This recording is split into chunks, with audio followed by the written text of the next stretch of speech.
Welcome to Made for Mondays, the source for digging a little deeper into the Believers Church Sunday messages and finding ways to apply them to our daily lives.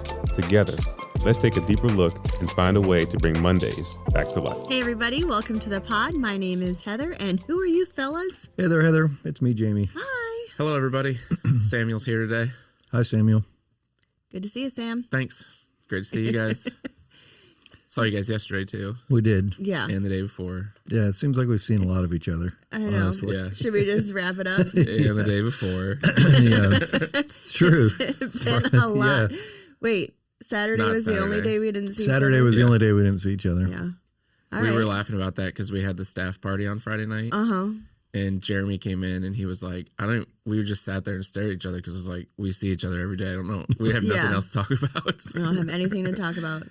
But we did play Bunko. We did, Yeah, it was and we awesome. had the elders participate, which was Yeah. fun. That was part of the purpose. Yes. Was getting our staff and Yeah. elders Right. together, and it was a lot of fun. Yeah, it was fun. I'd never played, Yeah, but You did really well. I didn't for like your it at first. time. I was like, this is not fun. But then I got super locked in, but I couldn't win. yeah, What was it? I think I lost 7 in a row. yeah. But you won. Yes. You won the Biggest Loser. But it was close. Yeah. Yeah, I it had was. 10 losses on the night, and someone had 9. So it was like I almost Yeah, didn't even who win had that. 9? Joey had 9, I think. Joey had 9. 10 out of 12 for those Yes. wanting to keep score. Yeah. Well, it was funny because I was telling everybody I wasn't like super into it at first, but then I got into it, and I didn't realize the end of the night was already there. I thought we were like getting ready to start our next game, and I was like, "All right, guys, have a great night. See you guys on Sunday." And I was like, "Oh, we're done." That's just because she runs a Didn't really realize it. efficient ship. It's true. I Like mean, we normally, were done. normally we do the 4 rounds, but it was It was right. It was enough time. It was Yeah. time. Yeah. It was perfect. We were watching our time. Yeah. Don't need to be there until like No. Yeah. 10 o'clock. But it is a fun game. I have a few questions about it. One specifically around cheaters. Like, it seems like a very easy game to cheat in. Really? Yeah, I mean, I don't want to call any staff out, but there were people that were getting the lead and rolling very slow. Oh yeah, that's strategy. That's not Is cheating. it? Sam. Yeah. Okay. There's no timer. So But that's like, I mean, you could be a really big jerk and just hold the die. especially at the head table, Yeah. Yeah. which controls everything. Yeah. If you get ahead, well, of course, at the head table, once you get to 21, Right. but yeah, So you're saying that's a strategy. there have been times Not where cheating. everyone gets very, very angry at the head table because they'll just Take sit forever. there and socialize while everyone's Right. Yeah. Oh, that's funny. Uh-huh. All right. So It is I until figured there's unless you're annoyed. yeah.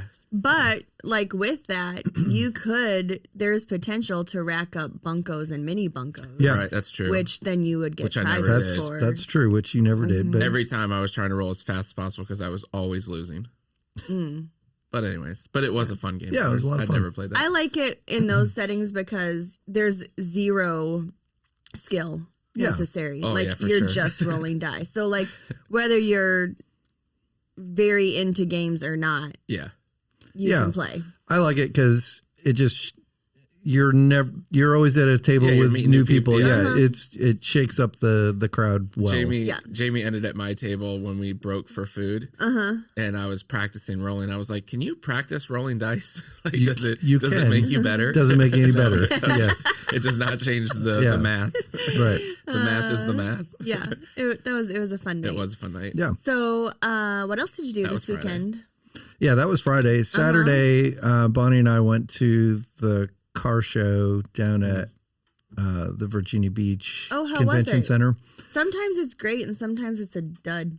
Yeah, I mean it was fun. We had a good time. It wasn't like they had some classic car kind of stuff there, but it was new car Oh, okay. stuff. And yeah, it was fun to look around Yeah. and see what's out there these days. And the number of vehicles that went between $80,000 and $100,000 Yeah. is mind-boggling to me. Yeah. But You there could was a put- bunch of them. You could show the Buick soon. I could as a show it now. It's a classic. classic. Yeah. It Can you is a get- classic. I mean, I know there's different rules with antique tags on there. I can on get your an Buick, but you don't want it because technically- you're only supposed to drive a certain amount of Right. miles. I think I'd qualify under that too. Probably. I think it's less than 5,000 miles Because you a don't year. really take it on trips. No, I you just take your bike or your other car. correct. So I mean, I've had the car 6 years and I've put That's crazy. 30,000 miles on it. So There you go. 5,000 That's a year. 5,000. Yeah, that's You about need what to I get some average. tags on it because that looks sweet. Yeah. It's a great ride. Uh-huh. I know you guys rode in it yesterday. Yeah. We did. Very good. What did I do? Oh, so of course, Football. yeah, I'll mention we watched a lot of football this weekend. Not a great. How fun was that? Not a great end of the season for my Cleveland Browns, which is always fun on a Saturday night when that game happens because Sunday's awesome. Just everybody wants to talk about it, and that's exactly what I want to do. I want to talk about getting absolutely. I think crushed. talking about it helps you work through Yeah, it. it's though. processing, Yeah. Sam. I'd It's rather healthy. just bury it, honestly. That's what I've learned from my counselor. Just bury things Yeah. and Oh, don't really? talk about them. Yeah. So it's really good. Yeah. Interesting technique from your counselor. Yeah. I heard Kendra tell you that Yes. in the next gen huddle time, Yes, in the morning. before service, someone in the huddle wanted to be mindful of the Hager family's Yes. Just like well-being. emotional condition. Yes. That Which was I really, the and day. they That was prayed for us. Which was I really, really kind. Very nice. yeah. I got a lot of those faces like, hey, bud, Yeah. how you doing? You okay? Yeah. And we were okay. We're going to be okay. I told you what Bonnie said, which made me laugh because I didn't expect it from her. But I was like, I watched part of the game and I was like, Sam's going to be so sad. Yeah, And she said, well, it's better than having to listen to him gloat. I respect that. I respect that, Bonnie. It's so true. It's so true. Because while Saturday was a terrible day for me, I don't think God has anything to do with football. I mean, he loves everybody that plays the game, but I don't think he cares about the outcomes. Right. Sure. But man, he was looking out for the Browns fans because the Steelers lost this weekend, the Cowboys lost, the Eagles got beat. Right. I mean, while the Browns did have to take a loss, Yeah. it was great that all those other teams lost Yeah. because I don't know if I would have been able to just Yeah. There were a Handle lot of lopsided games. yeah. Which was kind of surprising. It's kind of stinky too. Like you want to watch some close games, but I was glad that all those teams lost. Yeah. Sorry, everybody. So that was your weekend football. Yeah, yeah, pretty much. That's good. We didn't really do anything else. My sister and my mom and Chris's little baby Rory came up this weekend because we did our Lefse Day, which is a Norwegian thing that we do every year.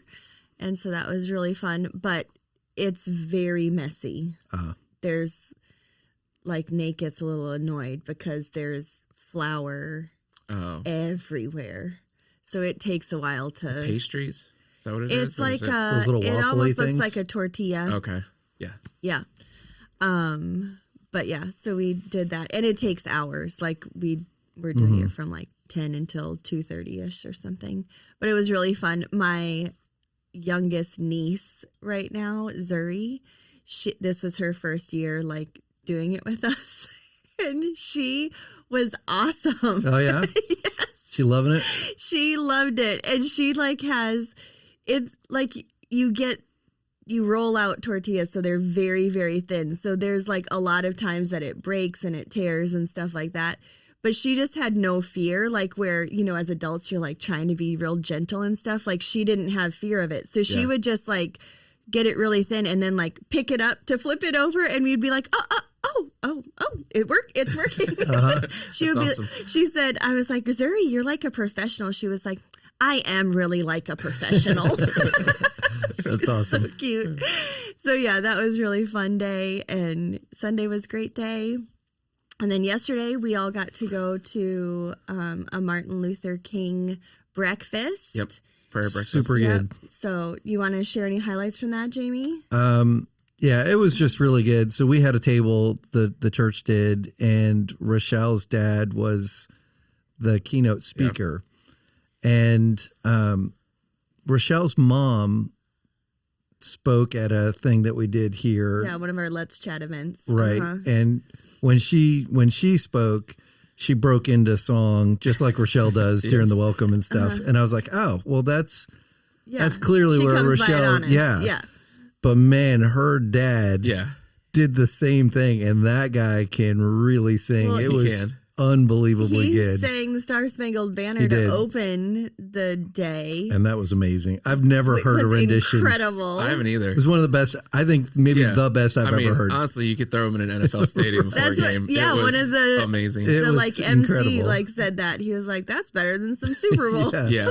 For sure it was. Yeah, and what did he sing at the end? Eyes on the Sparrow. Yeah, that was At the end. amazing. Oh my gosh. Yeah. We were driving home, and I told the guys in the car, I was like, I know he's been to Sunday worship, and I feel like an idiot that I've sang in front of that guy because he was awesome. Yeah, it was amazing. But it was all in all, even Yeah. the breakfast itself was the focus of it. I can't remember the guy's name, Bishop something. Jackson. Jackson? Yeah. E.W. Jackson. E.W. Jackson, who the 24th year they've done this breakfast, but they do scholarships for kids who are going to college. They recognize leaders in the community who are making a difference. It was just a very positive. It was just a really great event. Really, It was very good. Yeah, I think for me, it's pretty easy. Like on days like that, Martin Luther King, some of those, to just kind of take the day off and not really pay attention to what it's for and why it is so important. And so we've done this a few years now. Yep. And it's just always a good reset for my brain, and it's really cool. Like unity was obviously the theme of the room, but I don't know, this one it definitely felt like sometimes you sit in the room and you're like, I don't feel united, but this one felt like it felt united. It was good. Yeah, it was really good. Yeah, it wasn't somber. Like it was a celebration, Right. and also like just looking for how this year what we can do to better serve our Yes. community and be more united. And Really being good. prepared for the conflict that can come with this year and the division that's like What are you talking about? rolling in. Yeah. But And- just a call for that to be different and praying over that stuff. And Bishop Jackson mentioned several times, almost with great surprise in his voice, that they were on time. Yeah, he Yes. was very excited about it. Well, And then It was I like think 10 to noon. I think- and we it were on went a time little, until we weren't. Until we Until weren't. It wasn't terrible. It was like 15 minutes or so over. But he was like, "Oh gosh, we're still on time." Yeah. and here let we me are. We're let still me on fix time. that. I think he was excited because he's like, now I get to talk. Right, right. Which was good. Yeah. He did a job. great job. It was a great It talk. was really good. All right. Well, we continued our house party series yesterday. We were in week 2. Yep. And Sunday. Oh yeah, Sunday. It's Tuesday. It is Tuesday. Yeah. Sorry about that. I'm way behind already this week. So through this be all series, right. we're kind of peeling back the curtain of our engagement strategy around here. And the first week we were in the foyer. And this week we kind of got ushered into the living room. Yep. So what is the favorite thing about the living room in your house? Well, is it the living room or the den? Either. Oh, nice. Right? Because like it's almost like we have two living two- rooms. yeah. I there's know. I like my den formal better than and- my living room. Yeah, we're in our den way more than we are in our living room. So you're saying your living room is the first room when you Yeah. walk in your door. Yep. And your den would be The down. den is Okay. where the TV is Okay. and the fireplace. And it's connected to our kitchen. Yeah, we don't really have a foyer. Me and Megan were talking about this. We don't really have foyers in our house. Yeah. Like we do a little. Oh, It's like you small. do. I mean, it's like I a do. little spot, It's but very you're- small. But literally, if you took a half a step over, Yeah. I would consider it the living room. So Yeah. mine's my TV, of course. Uh-huh. I mean, sometimes it's a love hate relationship with TV. Sometimes they Yeah. break. Sometimes Yeah. they don't. Randomly, they just break. No, I actually, they do. I don't know how that happens. I love our living room. This specifically around like just the couch. Our kids, they still like to come out and like hang on the couch and just like talk with us. Like that's where we have our conversations. I feel like we build a lot of relationships around there. Yeah. So I would Yeah. say like the couch is probably my favorite. Not just because it's great for napping, but Yeah. it's good for conversations too. Yeah. Yeah. I don't know. Like if I think about our living room, which we don't use nearly as often, but I like it because there's no TV in there. Like I'll go in there yeah. for like, it's just a good quiet spot. Couch is kind of comfy too. And it's like I think we got it at Big Lots, which you Whoa. would not Yeah. anticipate getting decent furniture from there. It may not hold up, but it's really comfortable. Yeah. But it's a nice quiet room. I like it. I know you're not doing this currently, but when you host B group, do you host it in the living room or in the den? Typically in the den because we okay. can set up chairs in the kitchen also. Oh yeah, sure. Yeah. Okay. So we can fit a few more chairs in our den than we can the living room. I love And the- our dining room is small enough that when we have to put all the leaves in, the table goes into the living room. Yes. Yes. So Yeah. For sure. it's also our dining room sometimes. I love the fireplace in our Yeah. den. Yeah. Yeah. I love that in our den also. Oh yeah, because you guys do have a living room, right? Yeah. I guess that's true. But like when I think about kind of this idea, which we'll get into, but of bringing people from the foyer into like your living room, for me, that would be like the den. Like Yeah. if you're getting into that like friend zone, Yeah. the living room is still like, if you're coming in and you need to like chat with me for a second, like we're still up in that living room area. But like Right. the den, like now we're It's like all friends. right, you're gonna be here a minute. We're Yeah, hanging gonna out. Have some This time. is where Right. we hang out. But so, like, for me, I would say, like, our den is that too. But our den is really, like, our den is what we'll be talking about this week, kitchen table. Yeah. Oh, sure. You know what I'm Because saying? You don't have Yeah. really Because a we don't have a kitchen table, but our den and that bar, that Yeah, whole yeah. area is kind of our kitchen table. Where Yeah. our living room is really more, that's where, if Yeah. you want to come over and we'll talk and, there's relationship building that'll happen there. But It's not yeah. that deep. Like the next room over is the room right. where, It's not kitchen fridge rights. Yeah. right. Yeah. Yeah, it. exactly. So, Jamey, you introduced us to an ongoing study on happiness several messages ago, and you you brought it back up again this Sunday, and it started back in the 30s. That's pretty incredible but even more incredible is that they didn't need to do it Yeah. because God actually told us what the study has already found, Yes. which is that man should not be alone. Yeah, you need connections. You need Right. connections to people to have a long, happy, healthy life. Yeah. So, how has today's culture affected our collective ability to make and maintain authentic relationships, do you think? I mean, this gets talked about so much, but I think it feels as if so much is working against it in our culture. I don't know. I think all the anecdotal stuff of people sitting together, but with their face in their phone without dialogue, conversation, like there's just, I don't know, it seems as if we're designing things to be just kind of solo. Even like the big Apple unveil this year is the big goggle thing, right? So you put that on and you disappear into your own little virtual world away from everybody. It just seems like technology is, while it's making it easier to connect, it's also facilitating this disconnect. Yeah. We have more opportunities to connect with people nowadays through technology, but I feel like we're less connected than ever with people on a just face-to-face relationship basis. But I also, on the other side of that, with technology and just how we connect with people nowadays, I do feel like I'm able to connect with people that I never would have been able to connect with. And so trying to use that a little bit more, like Facebook has always been kind of annoying to me. Just, it feels like it's been there my whole life now. But I'm trying to use it now more and connecting with people that I'm not seeing on a day-to-day basis instead of just like liking, I'll like the post, but like I don't need to have a Facebook conversation with you. I see you every day. So trying to do that with people that I won't see every day and try to maybe that starts more connections for that. But yeah, just trying to use technology because it does have such a negative rap right now. Like trying to figure out how we can use that to better connect. I don't know if it'll work, but yeah, I think we're also seeing it not just with friendships, but also in our family units, like being able to, like, some of our time at home. I don't have kids at home anymore, but like kids are on their devices, parents are on their devices. Like you have to be even more intentional about, spending time, like you guys, I know the Hagers play a lot of games and stuff. And a lot of that is in an effort to kind of push back against, we're just all on our devices. Nate's been giving me grief recently because I love working on a puzzle. Jamey and the kids have been working on puzzles too. And so he's teasing us about like, it's not 1930 anymore or whatever. It's like, but like sitting around, like putting a puzzle together, chatting, like those kinds of things. Bunko, when you're purposeful about doing that stuff,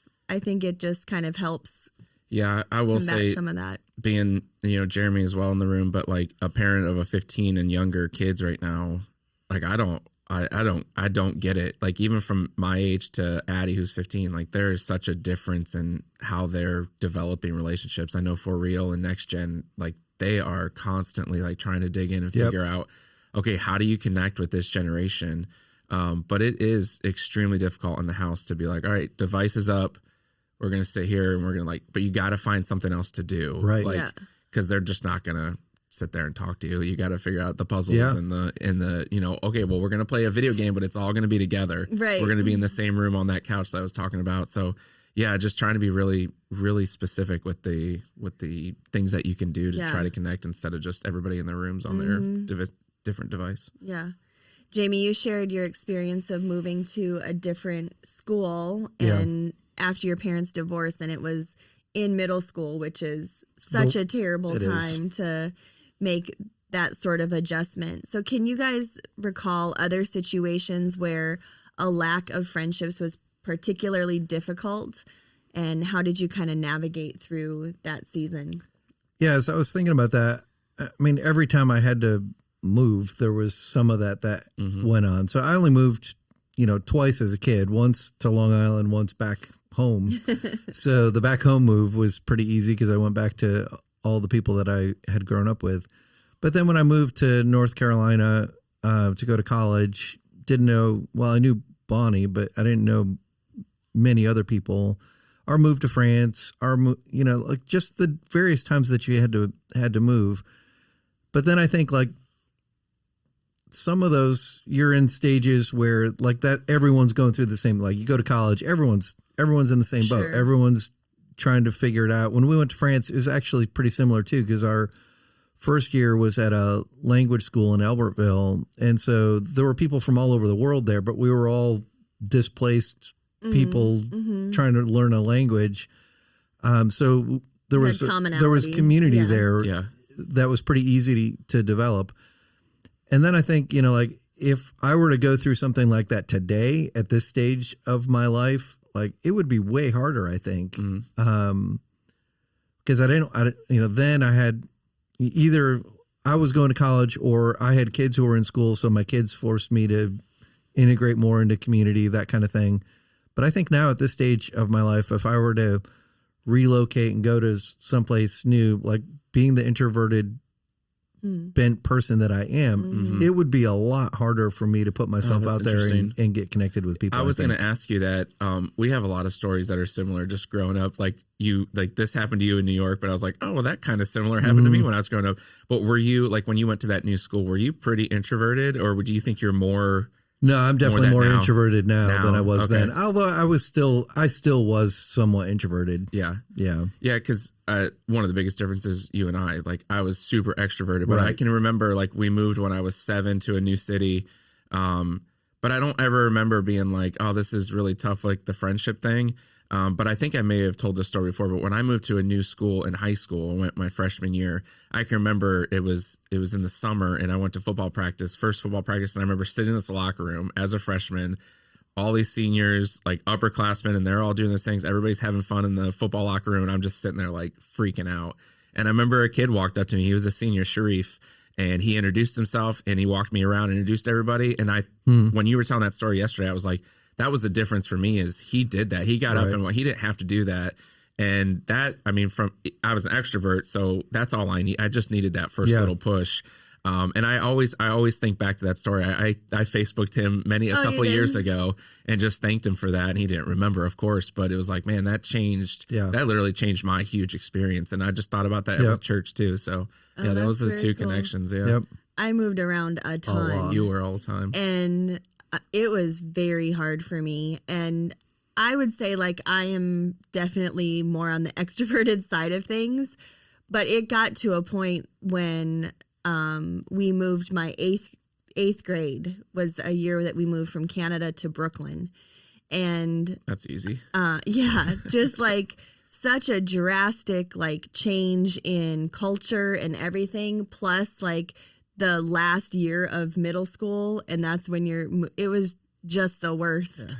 And I like specifically told my mom I would not make friends. Like I was done. They can move me as many times as they want to move me from this point forward until I was out of the house. But I was not making any more friends. And that year, like my mom got very concerned because I literally wouldn't talk to anybody. And I kind of like started to open up to a couple of people at our youth group, but like by and large, I was shutting down. And I just think of, like when you were walking through that on Sunday and then just talking about like even as adults and, you know, we're in a military community. We have transient people like just all of the time. And that does, I think, even affect like our church culture and our family culture because there's this feeling that like we're only going to be here for a minute. We're not going to really invest like a lot of ourselves into like, you know, what this church family is and who people are. And, you know, in a minute, we're going to be going on to the next thing. And so it really does like shape how we interact with each other and how I think even compared to other churches, like when we go to conferences and stuff, like when you start kind of looking at the demographics of where people are at and the communities that they're reaching, that is a huge factor here of just like, what expense is there in making these friendships? Yeah.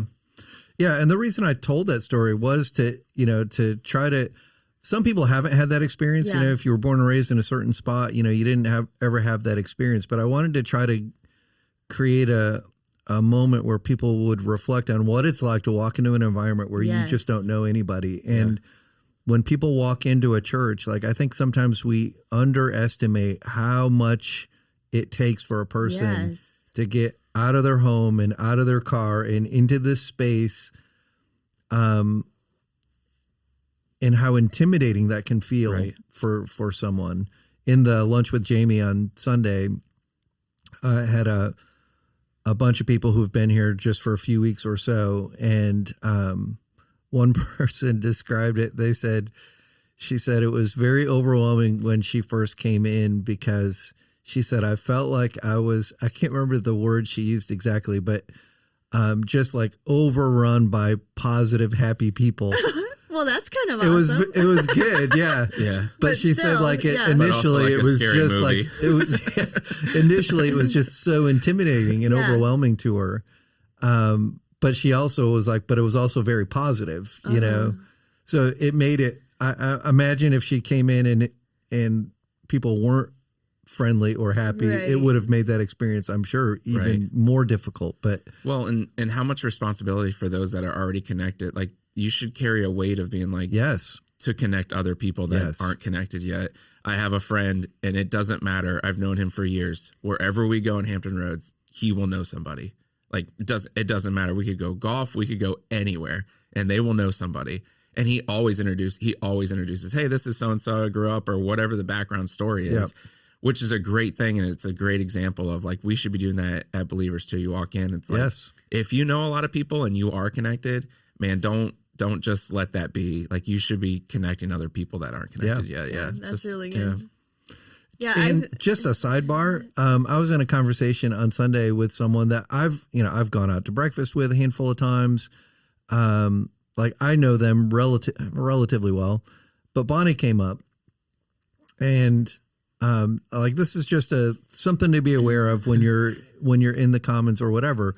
Like, don't assume everyone knows just because they've been around, you know? So like Bonnie came up and I was talking to this person and I was like, in my mind, I'm thinking, I don't know that Bonnie's ever been in a context with this person. So he of course knew who Bonnie was, but Bonnie didn't know who he was. And so I was able to introduce him and say, this is the one that I went to have breakfast with, you know, whatever.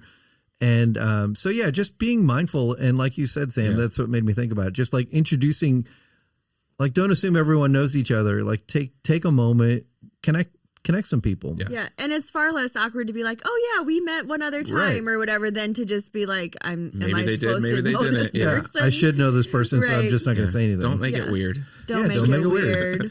Oh man, yourself. I saw a great meme with that the other day and I was like, this reminds me of Jamey. That's my counselor's line. Don't make it weird. Don't make it weird. Yeah. So the presence of friends doesn't just affect our emotional and mental health. It also deeply affects our spiritual condition. And you summed that up in this week's big idea. Will you remind us of that, please? Yeah, it's easier to connect with Jesus when you're connected with friends. I think that's I think that's right. Yeah, it was so good. Jesus and friends underlined. Yes. Correct. I saw it reposted many a time. I think it really struck a chord with people. So the main text you used also happened to be a passage that we read this past week in our Bible reading challenge, our Year with Jesus. Yep, Mark 2. Yes. Will you just kind of highlight the story for us? You don't have to read the whole passage, but give us an idea of what's going on there. Yeah, so the gist of it is Jesus is teaching. He's at someone's house. So this is before he's starting to park in boats and talk to people on the hillside. Park in boats? I love it. He's in the marina. Yeah, he's in someone's home and a ton of people come out standing room only. And there's 4 guys who have a friend who's paralyzed and they want to get this guy to Jesus because they've heard the rumors that miraculous things happen with Jesus. And so they get to the house, can't get in. They go around to the top of the house, dig a hole through the roof, let the guy down in front of Jesus, and Jesus heals him. Yeah. So that's a great story. But that's the other thing about Mark, just a side note. The book of Mark does such a great job of almost, I feel like I'm there. Yeah. In the sense of it was crazy. What Jesus was doing and the crowds that were showing up to this thing. I think sometimes we just forget, it was crazy. Yeah. So Mark's gospel account, the word crowds appears in almost every single chapter of the gospel. So, pay attention to that as you're reading it through. That's one of those key words, I think, to pay attention. And there was just pandemonium everywhere. And Mark also, you just hit the ground running. There's that's what I was gonna say. There's no birth story. There's no prophecies of Jesus. It feels like coming. You're watching a docu-series with just tons of hard cuts. Yeah, where it's okay, now this, and now we were here, and now we were there. It's just boom, boom, boom, all the way through. So it's true. Very good. It's like he was writing it in a hurry. He's like, okay, remember this? And just writing it out like he's telling a story. Yeah. So and good. if it's true that he did write it on behalf of Peter. Right. Then that feels very on brand for Peter. Yeah, because he's doesn't it? such a spaz. Everywhere. Right. Yep. Yeah. He's like, oh yeah, Mark, get this one. Forgot about this. Yeah. Yeah. So before we talk more about this, I want to pause and talk about your non-biblical thoughts. Yeah. Around this guy's paralysis. Not just in general. Well, no, we don't have enough time. We don't have enough time for that. As it relates to this. Yeah. So this guy is paralyzed. His buddies are doing everything they can to get him in front of Jesus. Yeah. And you threw out on Sunday that you feel like this dude was in an accident or something. That's my thought. Yeah. Tell us why you think that. Because it's interesting because the passage doesn't even say that they're his friends. But that's true. We all assume. We just assume, but who else would do that? Right. Who else is going to take the time to carry someone to Jesus? I mean, unless he's wealthy and he paid him. Yeah. Maybe it's a moving company and You're just coming up with theories right now. I don't know. Yeah. Spitballing here. Four guys in a mat. On a carpet. Yeah. Yeah. But yeah, so my theory is I'm assuming that they're friends. I'm assuming that there's a relationship there because I can't think of any other reason why 4 guys would carry this guy to try to get him to Jesus. And if he has 4 friends, I'm also making an assumption based on what we know from other passages in Scripture that people with disabilities, handicaps of some kind, they were marginalized in that culture in that day and time. They were not mainstreamed. And so if he had been born with a disability, he probably would not have had a network of friends that would have cared enough about him to try to get him to Jesus. So my theory is somewhere along the line, this guy was living his normal life, integrated into society, had a network of friends, and then an accident of some kind occurred. He ends up paralyzed. And then his friends hear about Jesus and they care enough about him to see if Jesus can do something to help him. Yeah. So that's my theory. I took your theory even one more step. Okay. Like if they weren't friends yet, they definitely became friends because of the steps that they took for this guy. That's Like good. if they didn't even know him, Yeah. they're like, we need to help this. It could be the commons. You see somebody, you're like, oh, Yeah. they need help. Well, let me connect them with somebody. Look at you, Sam. Man, it's the same thing. It's like they're like, this guy could need help. Drop him down there. Now they have this story that literally connects them for the rest of their lives. Yeah. It's amazing. That is so cool. All through Jesus. Yeah, that's so good. 2 non-biblical interpretations of Scripture. I love it. I mean, I don't think it's That's far-fetched. what we do around It's not far-fetched. It No, is. It is. I wouldn't say it is a unbiblical. Yeah, it's not unbiblical. Yeah. It's extra biblical. Yeah, there you go. Yeah, Okay, there we go. that's different. Yeah, our YouTube trolls are going to love that. Yeah. Love it. All right, so there are a couple of big takeaways from this story. And the first one is that the right friends move our lives in the right direction. Yes. So when have you guys experienced a friend moving you in the right direction? I mean, there's been so many, but I'll even say, like, sometimes just even saying that, it's not always necessarily that like someone has to call you out and, get your life back on track. Like part of it is, like I mentioned on Sunday, sometimes the friends that I have around me have kept me closer to Jesus than I even really want to be. And what I mean by that is, right? Yeah. And what I mean by that is like the people I have around me, they don't have to, my friends have called me out from time to time, and I have had to have conversations about, here's where I'm kind of going off track.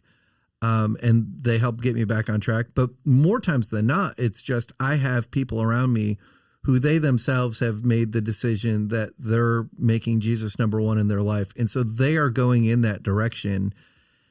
And I don't want to let my friends down. Yeah. So even if I'm prone to kind of get off track, I have this unspoken positive peer pressure around me that has helped to keep my life moving in a direction. And it's not without, pitfalls and For sure. starts and stops, but generally speaking, moving in the direction of making Jesus number one, spoken or not, Right. calling me out or not. It's just the way it is because the friends I have around me, that's what they're doing.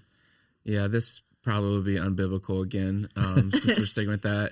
I feel like when you have friends that are all trying to make Jesus number one and they've committed to following Jesus, they have the Holy Spirit, it in some ways it gives you almost a physical sense of like walking along with Jesus because you don't want to disappoint them just like you wouldn't want to disappoint Jesus, and you can't see Jesus in the flesh right now. Yeah. So it's almost like, man, I don't want to disappoint them because they know that I love Jesus and I want to be following and I want my relationship to be getting bigger. So they're holding me accountable, and it's almost like this, like walking alongside of them. Like I have a text group called Next Steps this year because we all made next steps that we wanted to do and what we wanted to accomplish in our spiritual lives. Now we failed in a lot of those ways, but we also held each other accountable throughout the year. And just that reminder of being able to like, they're going through it too, and they're with me on this. And we have the Trinity. Like, it's just, I don't know. That probably doesn't make much sense. But I just think, like, it gives you just another sense of, like, Jesus walking along with us. Yeah. In that sense of friendship. Yeah, that's really good. I love that you're talking about it in just kind of that everyday life thing and Right. not, because I think sometimes when we think about that, like, you mentioned on Sunday the parents, how we think about with our kids, like that making a decision and like, are they going to go do this like bad thing because they're with these friends, and that does translate to Right. into adulthood as well. But yeah, when you have the people in your life that you're like, oh, the way that they spend their time, or the way that they talk about their spouse, or the way that they like don't talk about other people, like, Right. just like it causes you to just be better in their presence. And that's Sam's goal for this year, is to be better. be better. And Yep. and to have friends that are encouraging you to do that is so helpful. Yep. And I think it's something that I have found sometimes that opening myself up to new friendships allows me to experience that in a new way, because it's like friendships with a lot of relationships, like you can get into these ruts where you're kind of like, are we really challenging each other in these things? And like then when you meet someone new, you're like, oh my gosh, you kind of get a new like love for Jesus again, because you're hearing new stories about how he's working in their life and stuff like that. So that's always cool too with new relationships. So we did this yesterday, but I'd love to walk through the 1 John 4 passage again in this format. So can you bring that up? Yeah. So 1 John chapter 4, I think starting in verse 7, it says, "Dear friends, let us continue to love one another, for love comes from God. Anyone who loves is a child of God and knows God. Anyone who does not love does not know God, for God is love." That's a lot of love. Yeah. That's a lot of, it kind of talks in circles. Yeah. But yeah, the idea there is he connects the love of God for the love of others. And if you don't love others, it doesn't matter what you say, you don't really love God, because God is the source of that. And then in verse 9, God showed how much he loved us by sending his one and only Son into the world so that we might have eternal life through him. This is real love, not that we loved God, but that he loved us and sent his Son as a sacrifice to take away our sin. And then I closed with this. Dear friends, since God loved us that much, we surely ought to love each other. No one has ever seen God, but if we love each other, God lives in us, and his love is brought to full expression in us. Yeah, such powerful portion of scripture. And I think, as we're talking about the living room and making those connections here at church within a church family, and so many people are turned off by that because they feel like the church is not a place where they have actually experienced love. Yeah. And as we look at this 2024, political cycle that we're about to be in, like, how do you guys see, how do we practically like change that here at Believers? How do we make sure that our living room is a space where like love is the thing that people experience? Isn't it funny? They said this yesterday at the breakfast too, but it's like, we are all aware of the disunity that is on the horizon. And unfortunately, the only thing I can think of is what we're talking about, is be love to the person that you come in contact with to change. Like, I can't think of anything else, which kind of scares me, but it's also like that is the answer. And we all know what the test is, but we're probably going to fail miserably in it. That's just kind of what I sit in. Side note on that, I thought it was interesting. All the football that was this weekend, every helmet in the back said, be love. And I just kept seeing it because I watched so much football this weekend, and I don't think they were doing it on the John 4 passage. But it just kept hitting me. I was like, man, be love. If everybody actually just would do that. Yeah. Where it's even becoming mainstream to say be love. Right. But it's like, but you have to do it. Yeah. Like you have to make it an action, not just a word. Right. And the love that comes from the love that Jesus showed us. Like it's such a different kind of love, this sacrificial, selfless love. Yeah. That is, I mean, it's something that everybody longs for. And we are able, as Christ followers, to show people what that looks like. But too many times we like get in our own way. Yeah. I was in the reading this morning from Mark chapter 3 in verse 5. It's the passage where the guy's got the withered hand, and everyone's watching to see if Jesus is going to heal on the Sabbath. So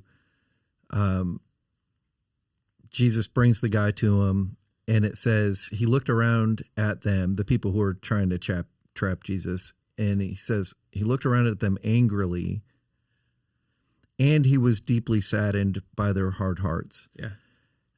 And in my journal this morning, that was the verse that kind of stood out to me, because so Jesus was angry at this idea of religion being used to perpetuate something harmful.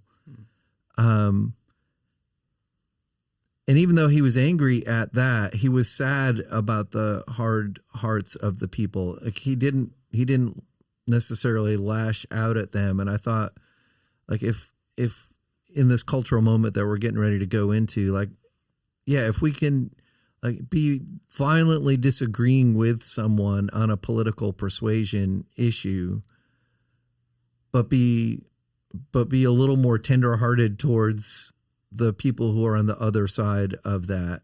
Like, I think sometimes in those stories, I read it and I think, you know, my heart goes out to the poor guy with the withered hand, and I view the religious people as like the jerks, the sworn enemy, right? And even though they were opposed to the heart of God in that situation, God still loved. Like he was sad about their position, mindset. And I think, if we could just even adopt a little bit more of that, like we don't have to agree on the politics of the day, but I also don't have to be vitriolic towards someone, you know, like I don't have to lay people out either. Like if we could just adopt some of that, it would help change the tone. Mm-hmm. Yeah, so good. Well, you mentioned 3 opportunities we provide for people to engage with making or strengthening Jesus-centered friendships around here. And the first one you mentioned a little bit already is Discovery Experience, because that kicked off on Sunday. It did. Do you want to just talk about that a little bit and what that opportunity does for people? Yeah, so Tyler heads that up, and basically it's just to help orient someone who's relatively new to Believers to the various, in a way, environments that we have. So it gets you out of the foyer, because you're in a circle with other people, and so you're automatically starting to make connections with someone, and there's a face or two that you're going to recognize when you come in here. And throughout the Discovery Experience, you get a glimpse of how do impact teams work, how do we reach into our community, how do our B groups function, and how do I get connected to those various opportunities. So that's Discovery Experience. Takes place during second service, except for the very first week of it. So it's ongoing. We offer it every other month. So even if you missed the luncheon, you can jump in starting this week if you just sign up for it. Yep. And you can do lunch on the do lunch on the next time. Yeah. And it's kind of cool too, because a lot of most people that are in there are relatively new. So you have some commonality with people. Yeah, there were several people that their first Sunday here was Christmas Eve. Oh, nice. Yeah. That's awesome. Yeah, it was kind of fun. Very cool. So something that kind of rolls right after Discovery Experience is something that we offer called Starting Point. Yeah. And where Discovery Experience is a little bit more about the believer's experience. Right. What does Starting Point offer people? Starting Point just really explores the foundational faith issues and explains it in a way, and not just explains it, but creates space to discuss it and talk about it and ask questions and wrestle with some of these larger principles of faith that really are foundational to a person following Jesus. Yeah. And so, we've had a lot of people go through there who are not yet followers of Jesus or who are new followers of Jesus. And we've had people go through there who've been following Jesus for, a long time. I think it's beneficial for everybody.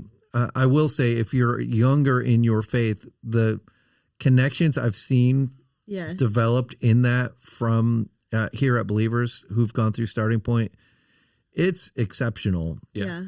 And they're those connections are so deep. And I just love that environment because it's such a free and honest place where people can just kind of wrestle out loud with their questions. And our leaders for that, Nick and Sherry, they're just such down to earth people. They love connecting with new people and just helping people walk through all of their questions and stuff. It's really good. And then the last thing that we mentioned was impact teams. Impact teams are a great way to strengthen Jesus-centered friendships. So, Sam, I would love to just hear you explain, how have you seen that happen in the creative teams, especially as people get connected to serving together? Yeah, I had somebody come up to me on Sunday and they were like, we've been gone for a while. We came back and we just want to let you know, like, we're just so, like, we just love everybody on stage, like those that are leading worship and serving and playing. And it has, like, we've grown from a production standpoint, and then on stage, just with great volunteers with amazing skill sets and just talents that have been given. So it's been fun to see that grow. But I think as a church as a whole, like, we are growing in numbers, but our serving numbers, like, they need to get a little bump. They're pretty stuck. And we talk about all the good things all the time here, and that's really great. But there still are some, like, very pressure points, and that's one, like, over serving volunteers that are just like have to be here every single week, and they love to do it, and we're so grateful for that. But, like, there are so many opportunities that people can get plugged into, and they can get serving. That's why I'm looking forward to the GOAT series that's coming up. Just a chance for everybody, just like Discovery X shows, like what we do around here, like that is going to be really big on, like, our impact teams and how you can serve and how you can serve our community, and also people on Sunday that are coming in. I think one of the things that is always challenging for all churches and other organizations too is that, like, we have incredible people that are a part of our volunteer teams. Yeah. And for the most part, people walk in and they think everything is just running smoothly, and no one would think otherwise. You know, there's not, like, cars aren't running into each other out in the parking lot. Like, people aren't just, like, wandering through the commons, not having any idea where to go. Kids they have, you know, adult supervision, all those things. So we can assume that, like, oh, everything is being done and there's no need for me, but we do have, like, lots of opportunities. Yeah. And it's not even just that we have, like, needs, but the community that is built when you're serving with other people. Oh yeah, that too. And being able to, like, share, you know, what's going on in your week with the people that you're serving with, and having people pray for you, and something else happens that's completely outside of this place, but this whole team of people is there to bring meals or just whatever, is, like, so incredible. And when you're not connected to a team like that, then you're missing out on all of these other amazing things that come alongside it. Yeah. So Saturday, Bonnie and I went to Mary's Kitchen for breakfast, which is down in Virginia Beach. Oh, I was going to say, where's that? It's just a diner kind of place, but I love diners. Yep. And we get there. There's a line. It's Saturday morning breakfast. You know, that's just how it is. So they said, you know, at least 20 minutes. And I was like, okay. But they had a counter and there was no one really sitting at the counter. I said, can we sit at the counter? And they said, you can. We don't have a dedicated server for the counter, but someone will eventually come by and get your order. I was like, all right. So we just went up there, sat at the counter. The guy who sat us gave us our coffee and whatever. But you talking about, like, how everything's getting done made me kind of think of that. So, I mean, we got our food. Yeah. A waitress eventually came by. It was fine. It didn't take terribly long. Yeah. And you anticipated that it was going to be like that. Yeah. But if they had more staff, that experience would have been probably a lot better because it would have been more prompt. There would have been people who were less hurried. Mm-hmm. They could have, gone above and beyond, and the experience for everyone there would have been better. And the workers probably would have been less frazzled if they were staffed up. But just like every place, no one's fully staffed up. So, okay, put that in the church context. Everything's getting done. Everyone's making it happen. Your experience is fine. Yeah. But how much better could the experience be for people if we had 75 more volunteers on a Sunday? That's a great example. Everything would be done, but everything would be done even better. Yeah. Right. So I just think sometimes we I don't know, we look at what's happening and we assume that this is it. Enough. But it's good enough. But man, how much better could we demonstrate the love of Jesus to those who are coming into this space if there were more of us doing it? Yeah. For sure. So good. That's a great example. Well, that's all we've got time for today. We look forward to seeing you this Sunday as we move from the living room and into the kitchen. It's one of our favorite rooms in the house. So we hope that you will join us on Sunday morning at 9 or 10:45, or you can also catch us on YouTube at 1 o'clock in the afternoon. Thanks for being here, friends. Go and be love.